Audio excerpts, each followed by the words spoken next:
안녕하세요. 오늘은 제가 겪은 중국 문화에 대해서 얘기하려고 그러는데요.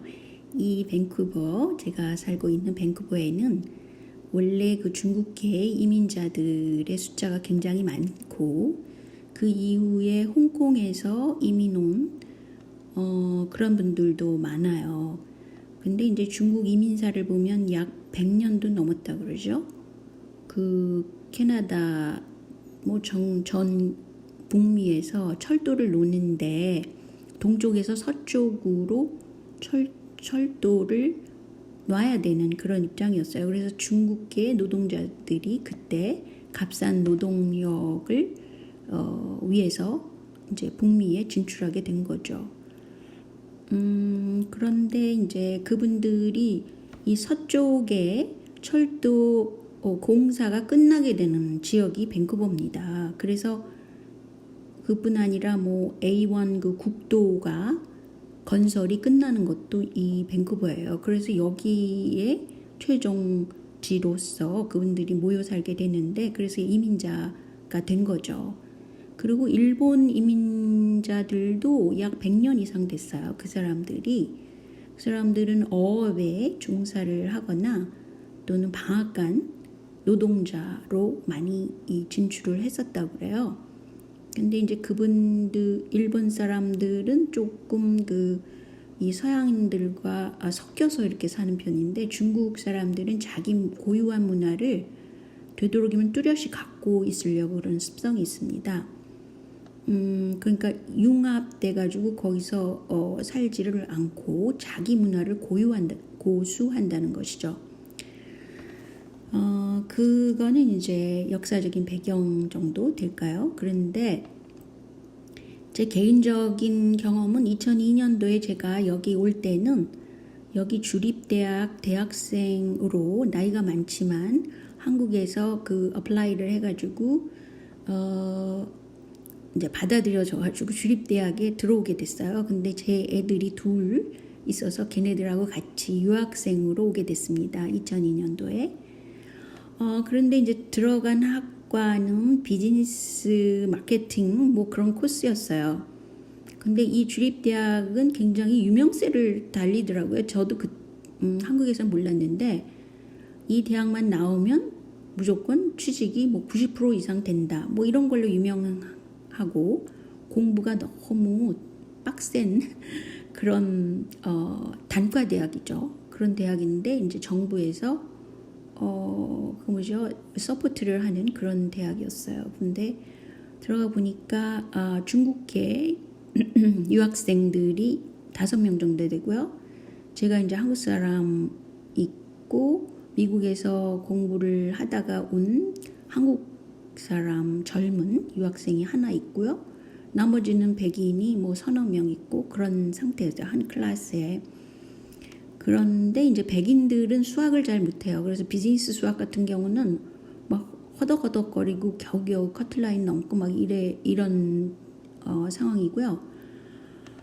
중국 유학생들은 영어 실력이 괜찮았어요. 생각보다. 왜냐하면 이 중국 학생들은 어순이 영어랑 비슷하기도 하고 그 말을 굉장히 많이 연습을 합니다. 그리고 이 중국 학생들한테 제가 놀란 것은 자기네들끼리 똘똘 뭉쳐서 그룹 공부를 굉장히 많이 하고 그 과거에 있던 선배들의 그 테스트지를 다 모아가지고 그걸 가지고 공부를 해요. 게다가 심심하면 치팅, 그러니까 컨닝을 합니다. 시험 볼 때도. 그래서 제가 굉장히 많이 놀란 사례가 있었어요. 근데 이제 젊은 한국 유학생, 여자 학생이었는데 몸매를 드러내는 그런 옷을 굉장히 즐겨 입고 미국에서 공부하는 경우는 많이 문화가 그렇죠. 그런데다가 영어를 너무 유창하게 하니까 앞에 프레젠테이션하고 이러면은 너무 날아가게 잘하는 거예요.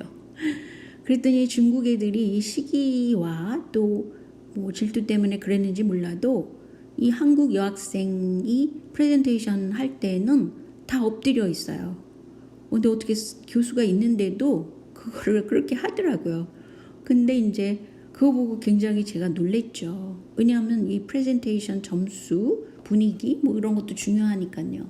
저는 그때만 해도 영어를 그렇게 말하기를 잘하지 못했기 때문에 허덕허덕 따라갔고 굉장히 공부가 빡세서 숙제가 많았어요. 왜냐하면 뭐 비즈니스 마케팅 계통인데도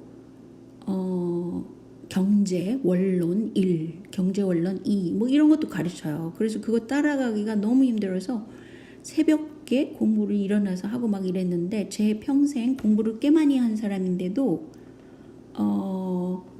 그렇게 열심히 공부한 적이 없어요. 그런데 보통 4년제 대학을 나와서 이 주립대학을 다시 들어가는 경우도 있고 그렇다고 하는 그런 대학이었습니다. 그래서 이제 그 대학을 나와서 저도 쉽게 일자리를 얻고 그랬던 기억이 있고요. 그래서 제가 말하려는 것은 이 중국인들이 단결도 잘하지만 도덕성 그리고 다른 사람들을 헤아려 주는 그런 덕성이 없다는 겁니다. 그거를 말하고 싶고요. 그리고 목적을 위해선 수단을 진짜 가리지 않는 그런 면이 있어요. 그래서 제가 굉장히 많이 실망을 처음에는 했었습니다. 그리고 나서 제가 이제 오자마자 집을 살 수는 없었던 형편이라 이렇게 중국 사람이 주인인 그런 집에 저희가 렌트를 하게 됐는데 이 주인이 굉장히 옷을 허름하게 입고 있는 거예요. 부부가 다요.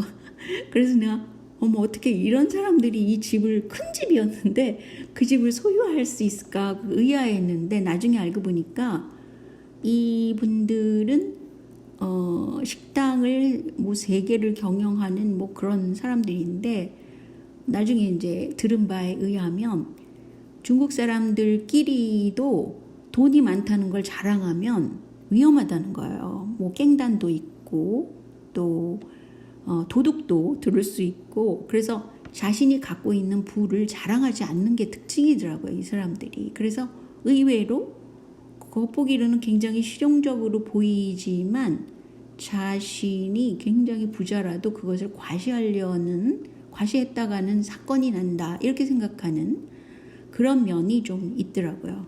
그래서 그 양면성 이 있구나 그런 생각을 그때는 하게 됐습니다. 그런데 이민사를 이렇게 보면은요, 맨 처음에 이제 이 사람들이 중국 사람들이 정착을 한 이후에 그 굉장히 그 거친 그런 노동자였잖아요. 그래서 노동자들 사이에도 싸움을 하고 그러니까 뭐 칼부림도 나고 그랬던 거예요. 그런데 이 중국 사람이 그 명예를 훼손했다. 그러면 칼을 맞는 그런 문화를 갖고 있다고 그 얼핏 제가 그 얘기를 들었습니다. 근데 그러니까 자기네들이 그래도 제대로 된 시티즌으로서 살아가려면 자신들의 명예나 그런 이미지를 좋게 하기 위해서 그랬던 것이에요. 근데 제가 놀랍게 생각하는 것은 지금 현재 밴쿠버에 있는 중국 식당은 대부분 뭐 캐시 온리, 뭐 현금만 받습니다. 뭐 이런 거를 그냥 써붙여 있어요. 그러니까 한국 같으면 그건 현재 있을 수 없잖아요. 한국은 카드 사용률이 전 세계에서 최고라고 그러잖아요. 그런데 이 중국 식당들은 굉장히 잘 돼요. 비즈니스가 잘 되는데도 불구하고 카드를 안 받는 거예요. 그러니까 이것은 조세 포탈이잖아요. 세금을 안 내는 거잖아요. 근데 중국 사람들이 워낙 숫자가 많고 이 사람들이 정치세로 중요한 그 인구수를 갖고 있기 때문에 그 정부에서도 이것에 대해서 터치를 안 하는 거예요. 그것도 웃기는 것 같아요. 아니 세금이 얼마나 중요한데 말이죠. 잘 되는 식당에서 그 현금만 받는 것이 당연하게 생각된다는 겁니다. 그래서 제가 그거 가지고도 굉장히 놀랐습니다. 근데 한국 분들은 장사가 안 되는 식당을 그냥 열고 계시면서도 꼭 카드 결제를 받더라고요. 아니 그래서 저는 속으로 아니 카드 결제 안 받으셔도 되잖아요. 그러면 습관돼서 괜찮다는 거예요. 카드 결제만 또 고집을 하시는 그런 분들도 있어요. 근데 이제 한국에서 워낙 그게 이제 문화적으로 익숙해져서 그러신 거죠. 그래서 혹시 제 이 동영상을 듣는 한국 분들, 이 밴쿠버에 사시는 분이 있으면 뭐 그 현금으로만 내도 별 문제가 없더라. 이거를 좀 인지하시면 좋겠습니다. 그래서 이렇게 장사가 안 되는 이때에도 글쎄 카드만 받고 계시는 분들이 습관이 돼서 대부분 있다는 거예요. 그래서 제가 볼 때는 이 중국 문화를 이렇게 볼 때 고유 문화를 굉장히 중시를 해가지고 여기도 차이나타운에 가면 그 입구에 특이하게 그 문처럼 해가지고 화려한 그런 문을 갖고 있고요. 그리고 인구수가 워낙 여기 많이 정착되어 있기 때문에 정치인도 교육해도 꼼짝을 못한다는 거.